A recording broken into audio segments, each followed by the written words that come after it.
Welcome back to the McCoy Leadership Podcast, elevating your impact through valuable insights and conversations about leadership.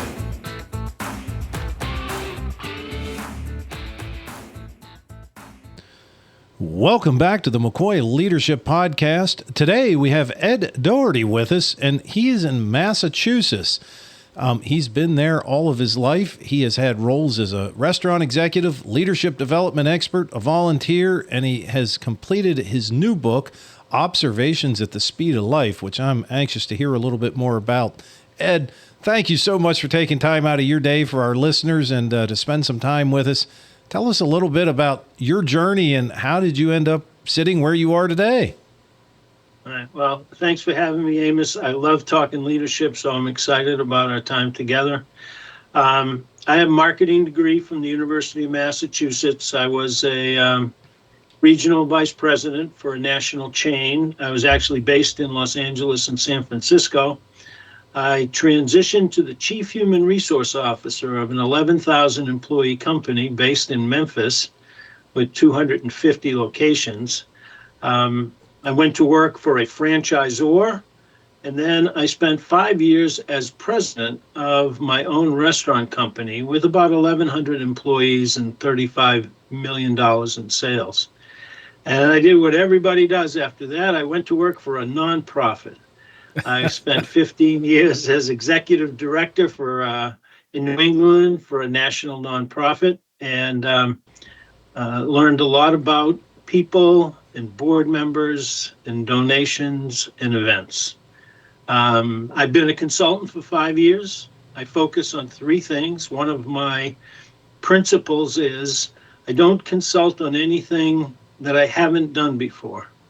I recognize when people are doing things for the first time or they're in over their head, and I don't like the feeling. I don't like anything about that. So I focus on leadership development, strategic planning, and employee engagement. Awesome. Now, I'm curious, you and I have something in common. I've spent, prior to McCoy Leadership and Consulting, I spent that prior decade in the nonprofit world. When you made that jump to the nonprofit world, one of the things that I noticed immediately was, one, when I went in, there were things that needed to be changed. They told me this, so I interviewed with the whole board of directors, and I basically said, well, that's easy. We'll do that in 3 months. 3 years later, I'm still making and instituting those changes. And the other thing that frustrated me was in that world, now we were a membership organization that also did training, and there weren't as many levers to pull. So in industry of any sort, when I was running operations, I could increase price, I could increase production, I could build a new plant, I could do all those things. How was your change from, the world you were into nonprofit? I'm just curious if you had some similar experiences, and what did you learn? Yeah, I don't know how it hit me over the head, but it hit me over the head that the way they were using resources was different. And so I came up with this phrase, reallocation of resources. Excuse me. I'll give you an example. I walked in, and in this particular organization did 10 fundraising walks. And at each fundraising walk, if you were a local sponsor, you got your logo on a t-shirt, on the back of the t-shirt. So there were 10 walks, 6 different sizes t-shirts. So there were 60 different t-shirts. And I walked into a storeroom full of old t-shirts because they didn't have the exact size or whatever. So I said, we're going to reallocate resources. We're not going to put logos on the t-shirts. We're going to put them on banners so that everybody can see them. Now, that might sound like a simple thing, but it was a fast $30,000 to the bottom line in unwasted t-shirts. So this whole concept of reallocation of resources, when I look back, I guess that's what I'd always been doing, and I've been doing it since then, especially as a consultant, because you come in with a different set of eyes. You don't have predispositions for this, that or the other thing. And so that was the biggest thing. The second thing is, I think some of the people thought I invented the concept of P&L. And I started doing analyzing financial statements and doing projections and saying, no, if we're going to do that, we need to only spend this amount of money. And so it was kind of refreshing to be a financial expert before I really was a financial expert. I understand that completely. When we first got started, I would analyze the P&L, and I remember the first few months there were losses. And, the board of directors said, well, we're a nonprofit. And I remember saying, we might be a nonprofit, but the idea is to make money. I mean, regardless. And just shortly, a little story, we did golf outing. And kind of the same story, except it was with signs. They would have these pre-printed signs made each year for the golf outing. And I looked at it and I said, let's figure out a way to make signs that have removable, pockets in them so that we can reuse the signs and just print new logos to put out there. Yeah.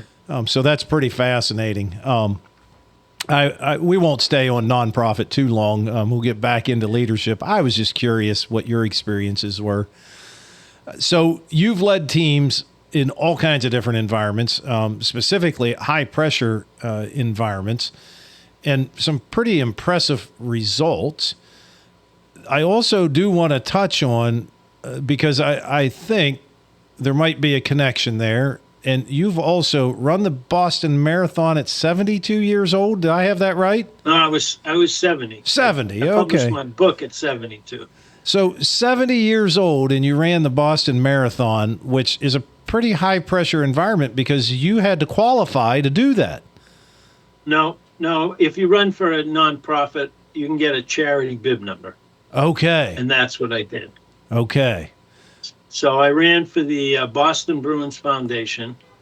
The minimum fundraise was $10,000. I exceeded that easily. And it was a very challenging exercise. And one of the things, going back to leadership, one of the things I tell people, or I stress to people about leading themselves, is if you are a high achiever and you are really cranking it out, don't expect your supervisor or your leaders to set tough challenges for you, to set high goals for you, because you're already cranking it out and producing, and they really don't want to abuse you. And so what I say was, can you imagine walking up to a 70-year-old and saying, I think you should run a marathon? I don't know a leader in the world who would say that. Now, in all fairness, I didn't start running until I was 60.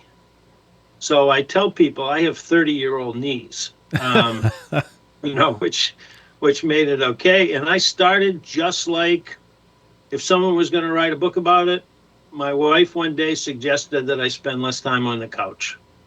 So I started walking. I walked every day for a year. And then one day I said, well, maybe I could run 100 yards. And I did that. And I didn't hurt. So a week later, I ran a mile, and I was off to the races. Eventually, I ran a 5K, and then another 5K, and then hurt myself. And then I had a physical therapist who showed me how to run, and eventually I made the jump to 10K, and I remember being scared out of my mind to run a half marathon. But I just thought it was, I always wanted to get better at whatever I'm doing. I always wanted to get better. So I ran a half marathon, and then another one, and then another one. And then I felt so bad. I said I could never do another longer race. And then I thought about it, and there was something boiling inside me. So finally, I said, I'm going to do it. And I trained, and it was the interesting thing about it being a 70-year-old is I really learned more than I thought I was going to learn. I was always self-disciplined, and I was always dedicated and committed. But boy, running a marathon is just, I mean, stop and think about it. Your practice runs the month before are 20-mile runs. I mean, you got to be, what I always say is there's a thin line between bravery and stupidity. And I walked that line a lot. But I did it. And, there's an old joke. How can you tell if you meet somebody who's run a marathon? And the answer is, don't worry, they'll tell you. So I have not run a marathon, but I do run some, and I was preparing for a half marathon, which was during, the preparation was in 2020. They ended up canceling it. So I did all my practice runs and everything and got that in.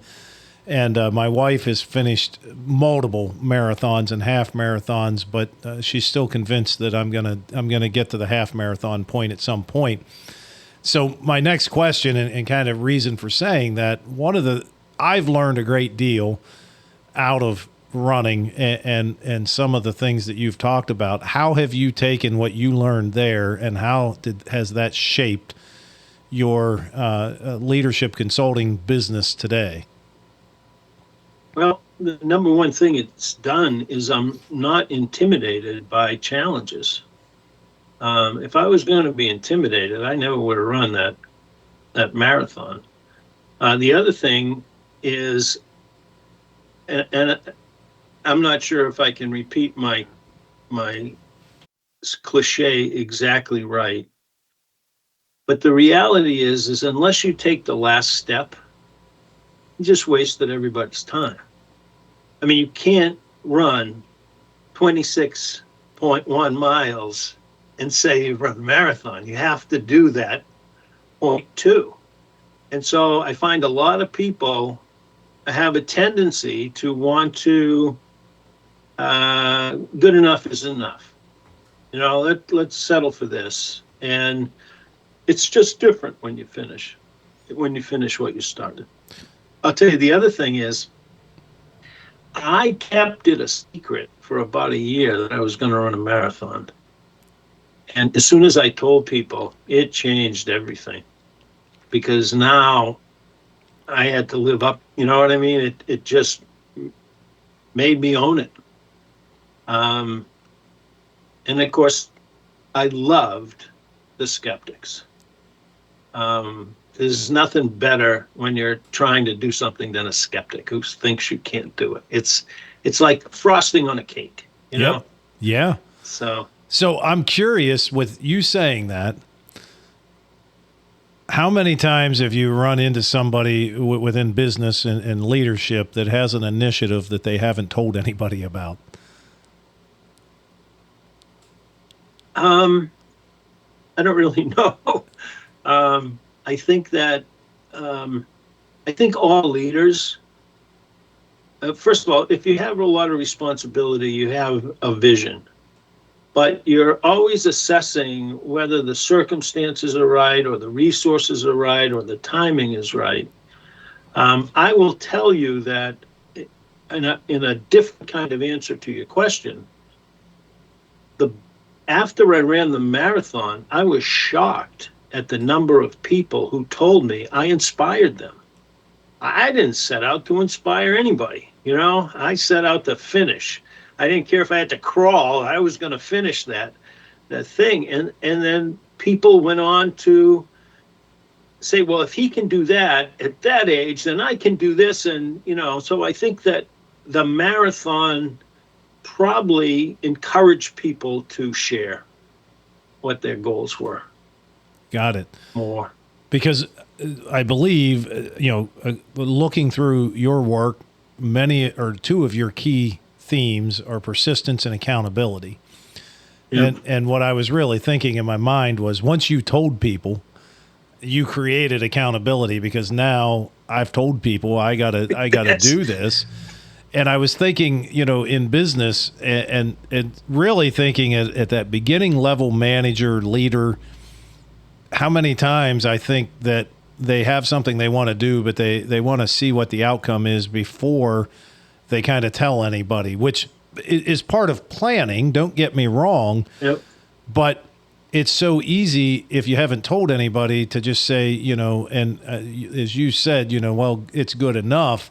I often ask the question, what if it was supposed to be great? Because when I ask somebody, well, how did that turn out? Well, it's okay. Well, what if it was supposed to be great? And so do you think by speaking those goals out loud or whatever you're working on and creating that accountability, you are now creating an opportunity for greatness? Or I mean, what are your thoughts? Yes. And I'll give you another thought, especially for new or aspiring managers.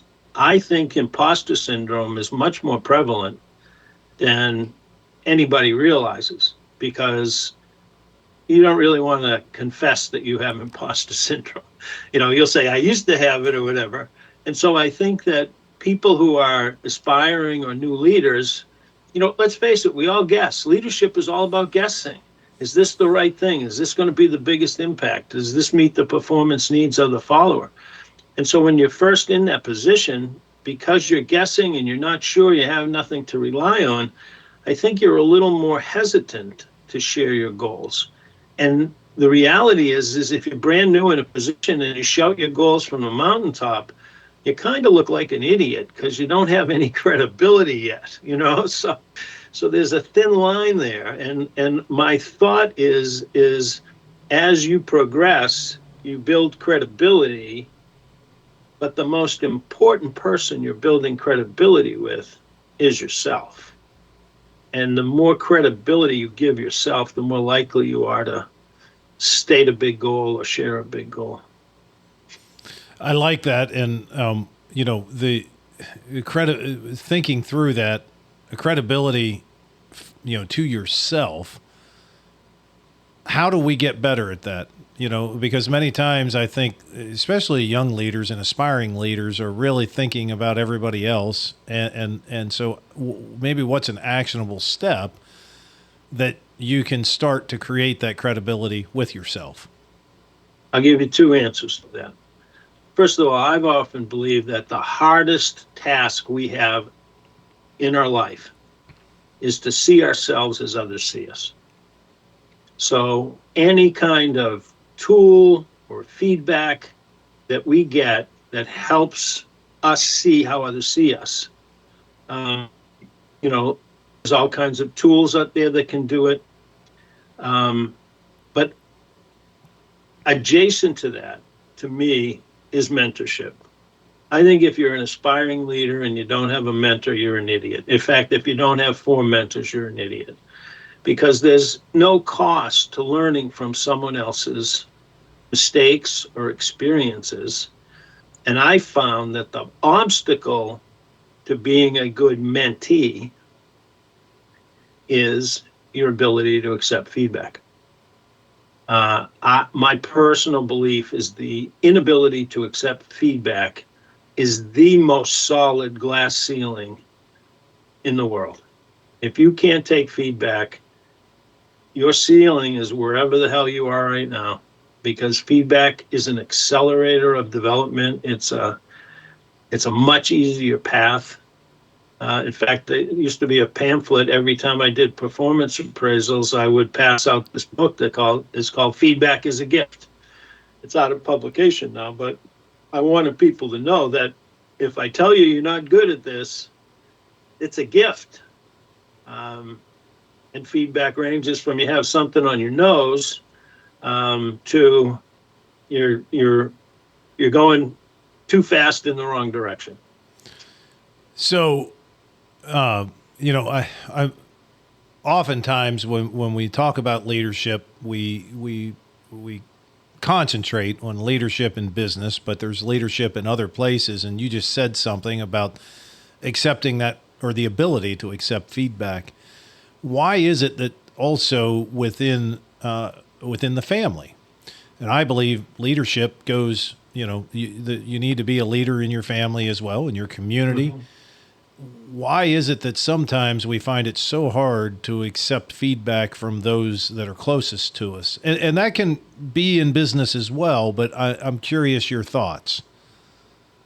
Well, one of the components that I've discovered in my time period is feedback and permission are related. So if I'm working with you and I have your permission to give you feedback, you're going to get better feedback. If I don't have your permission, I'm just moving along. I'll do something else. The more permission you give me, the better feedback you're going to get. That makes and sense.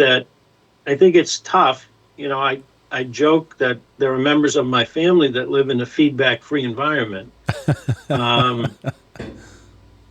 But I think the ability to, let me put it this way. I don't think that I would have had the career I had without feedback. Can I tell you a story that I kind of used to illustrate it? It's also in the book. So I had 56 restaurants in Southern California, Los Angeles and Orange County. I was on the job a couple of months, and the regional vice president wanted to tour stores with me. And that means you meet at the office, one of you drives, you visit 6 to 10 stores, you talk to the manager, you inspect it, you do all the things that you would guess. So we did that, and on the way back, because I was driving about 10,000 miles every couple of months. I had this gas station in Camarillo, a Texaco station, and I pulled in. It was on the right side of the highway on the way to the office. I pulled in, I pulled my credit card out, I got the gas, I had a receipt envelope, I put the receipt in there. We started out, and the regional vice president said to me, "Ed, you know what you do best in your job?" I said, "What, Jim?" He says, "Get gas." There's nobody else that works for me that gets gas as well as you do. But if you don't get better at other things, you're just not going to make it.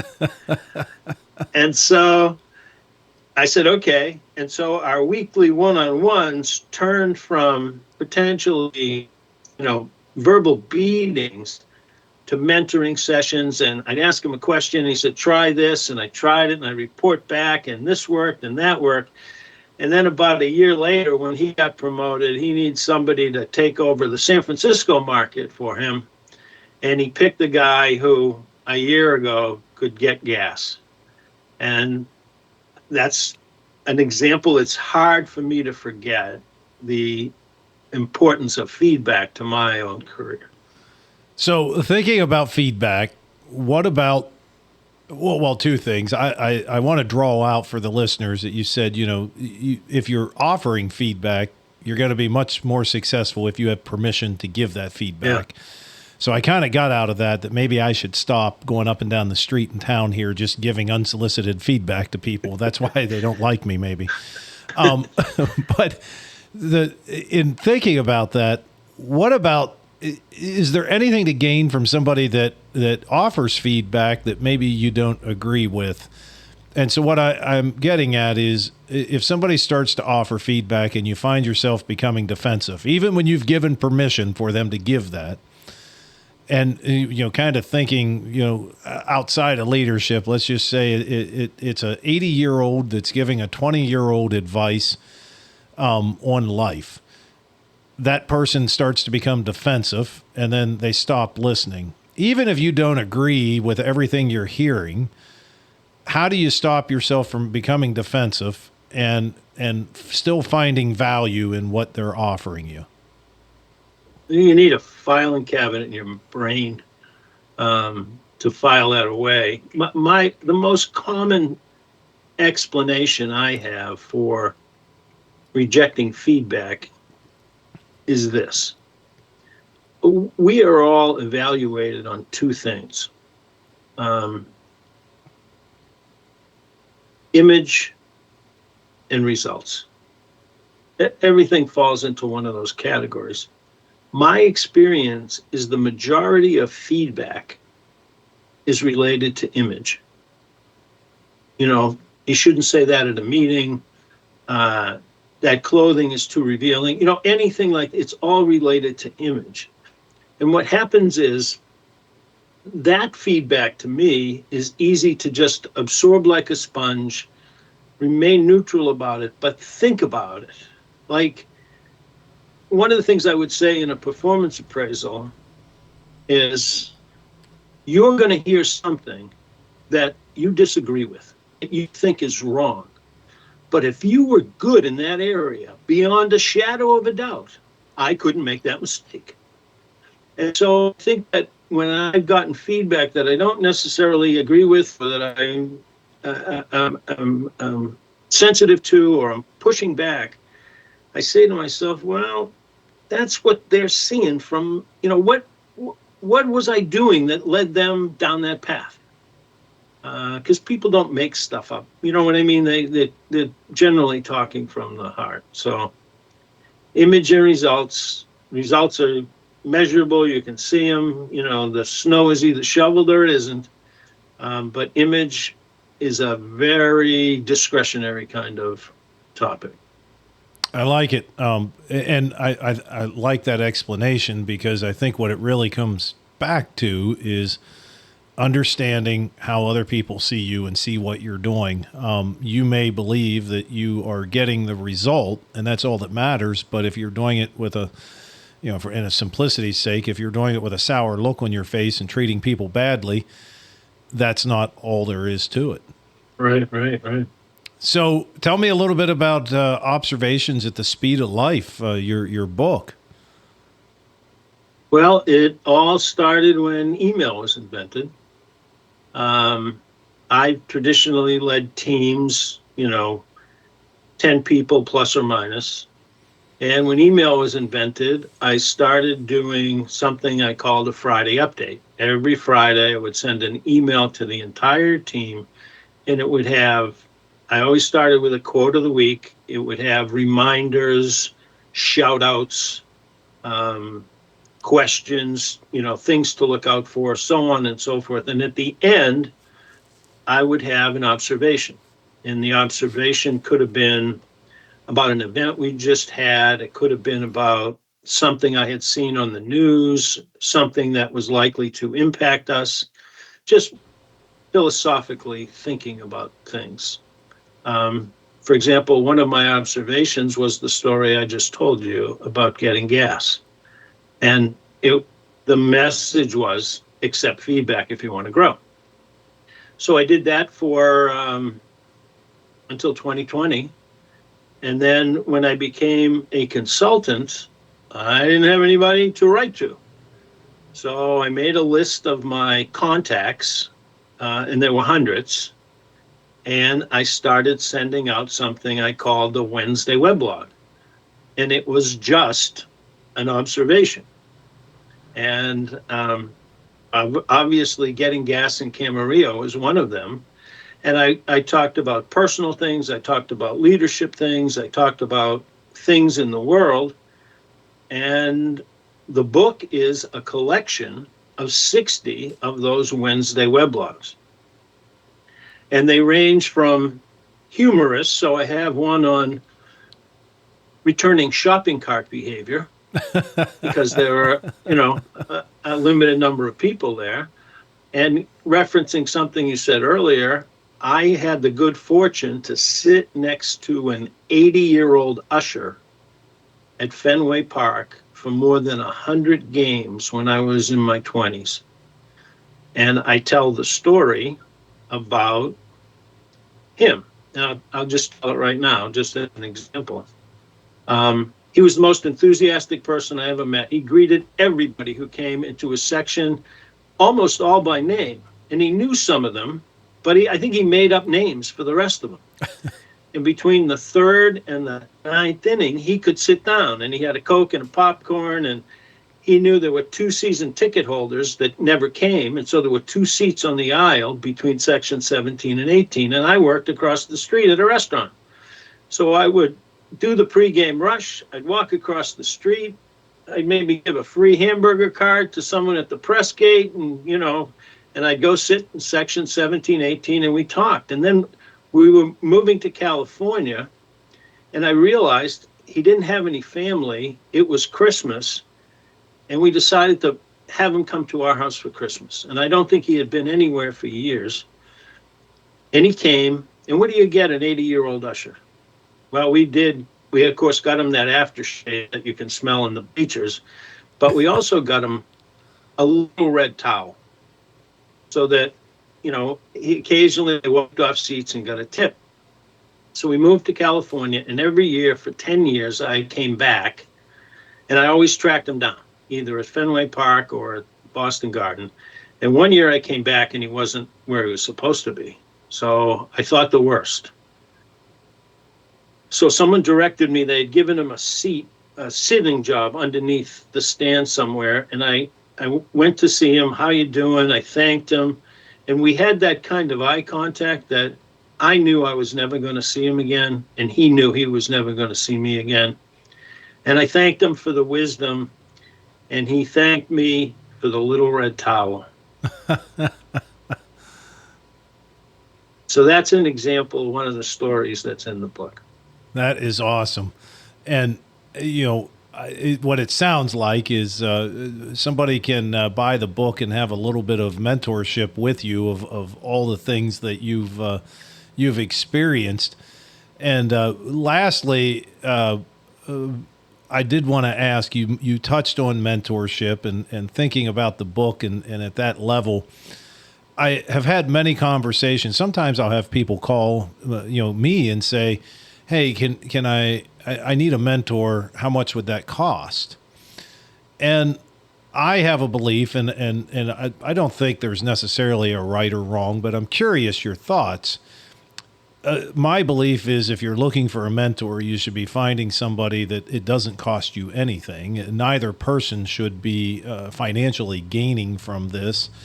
But what are your thoughts on that from a mentorship? I 100% agree. When I became a consultant, first of all, when I was a leader of an organization, I was both a leader and a mentor.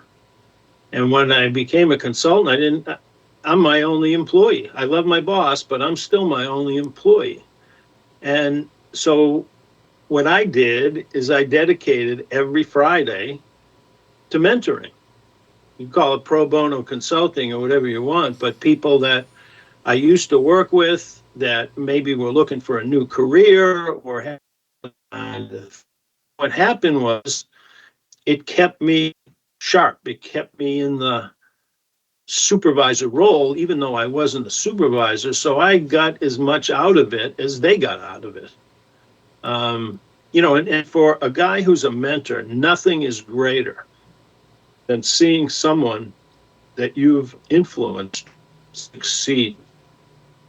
And one of the things I tell people is one of my clients is the president and CEO of an organization, 600 employee organization, and I mentored him 25 years ago. That's awesome. And so you can, does the guy trust me? I think so. Do I have credibility? Yeah, I think so. I have that too. And so in my consulting business, what I've discovered using him as well as others is one of the things we all need is what I call a validator. And so with this particular individual, he comes to me with an idea. If I roll my eyes, it doesn't mean he's not going to do it. It just means he's going to think it through a little bit more. On the other hand, if he comes to me with an idea and I start clapping, he's off to the races because his idea has been validated. Now, that may be an advanced form of mentoring. I don't really know, or it might be a form of consulting, but I just know that we all could use validation because we're all guessing at what to do next. I would agree. It is funny. You've said that a couple of times. We're all guessing at what to do next. And sometimes I think people believe that, a great leader just makes all the right decisions. And the reality is, which we teach a class on as well, is learning how to fail properly, learning how to fail forward, which is the John Maxwell book. So before we go into our last section, we always like to end with some 3 rapid fire questions that I ask every guest. I want to make sure, where do people find you? How can they find out more? Where can they find the book? If they're interested and want to engage with you, what's the best avenue? So my website is www.ambroselandon.com. My book website is www.observationsatthespeedoflife.com.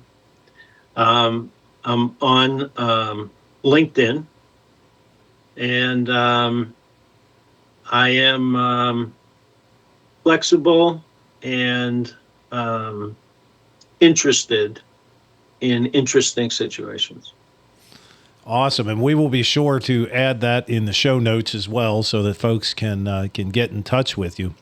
So we like to end with 3 questions that we ask every guest. The first question is really derived from years of talking to people and hearing comments such as, the young people I'm hiring today don't have this skill, or when I was in school, they taught me this and they don't teach it anymore. Those types of conversations. And I thought, what a great opportunity to ask leadership experts from around the world if we could magically get all the school administrators from around the world sitting in one room in front of us, and you had a moment to give them a thought of something that they could include in a student's career that would help to create a more prepared, well-rounded student for life, what would that one thing be?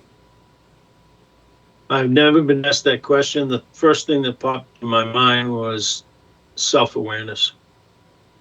I can't tell you the number of people who thought they were cool that weren't, that I've met in my life, because they just didn't have self-awareness, or the number of talented people who should have blossomed but didn't. And I think that one of the things I used to say is that when you are guessing where you are, you're probably never going to get it right, but it's far better to be a little bit lower, to guess a little bit lower than a little bit higher. Because if you guess a little bit higher, you look like an idiot. You guess a little bit lower, you're just shy or something.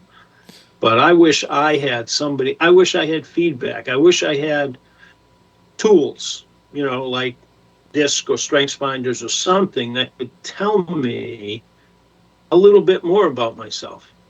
Because the kids inside me today, that I don't know if they know who they are. I think that was a great answer.